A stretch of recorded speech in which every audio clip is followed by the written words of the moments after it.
ભચાઉની દક્ષિણ દિશામાં આવેલ રેવન્યુ જમીનથી કરીને છેલ્લા કેટલાક કિલોમીટર લાંબો પારો બાંધવામાં આવેલ છે, તેમજ ઓરસ ચોરસ હજારો એકરની જમીન પર સરસ્વતી તેમજ સોમનાથ શ્રીરામ સોલ્ટનો કબજો ખરેખર આ બંને કારખાનાઓની તપાસ કરવામાં આવે તો મોટું જમીન કૌભાંડ બહાર આવે એમ છે.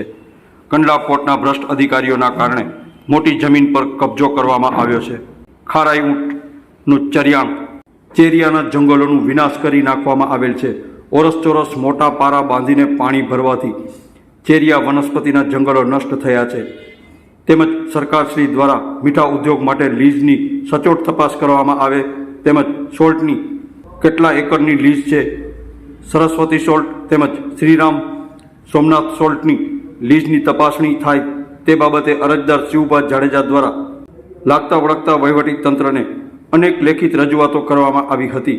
ટૂંક સમયમાં તંત્ર દ્વારા આ બાબતે કોઈ નકોર પગલાં લેવામાં નહીં આવે તો આંદોલન કરવામાં આવશે તેવી ચીમકી ઉચ્ચારી હતી.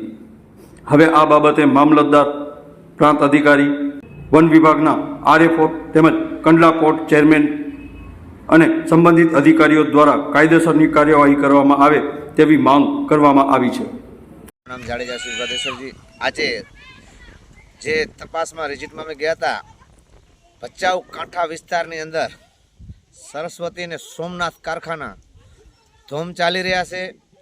અગાઉ મને એવું જાણવા જડ્યું છે કે કલેક્ટર સાહેબે ખાલી કર્યાનો આપલ છે. હવે કેટલા સમયમાં ખાલી કરે એ જોવાનો રહ્યો, અને જે ઊંઠાનો ચરિયાણ રહ્યો એ પણ એ જગ્યાએ ચરિયાણ ખોદી અને મોટા મોટા પારા બાંધી મૂક્યા છે ભાવેશભાઈએ.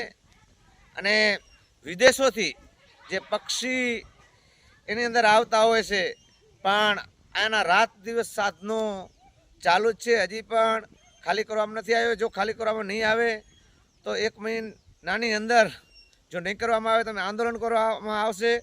અને મને આરએફઓ સાહેબ અને ડીઓપો સાહેબ ભુજ મને તેડાયો હતો, તો મેં ભચાઉ કાંઠા વિસ્તારના પ્રૂફ પણ મેં આપી દીધા હતા.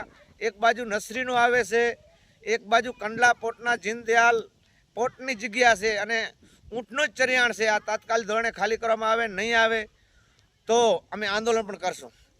જે ભચાઉ કાંઠામાં હડથલ ત્રાવથી કરી અને પીરની દરગાહ સુધી જેટલો દબાણ રહ્યો એ બાબુ ભીમા, ભાવેશભાઈ, આ લોકોનો છે.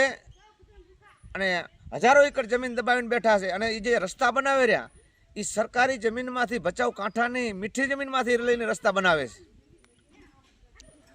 જે આ બાબતે જો ખાલી કરવામાં નહીં આવે ટૂંક સમયની અંદર તો ઉગ્ર આંદોલન કરશું. એની તમામ જવાબદારી આ અધિકારીઓની રહેશે, ખાસ કરીને ડીઓપો સાહેબ, આરએફઓ સાહેબ, કચ્છ કલેક્ટર, પ્રાંત સાહેબ અને જીનદયાલ કંડલા પોર્ટવાળાને.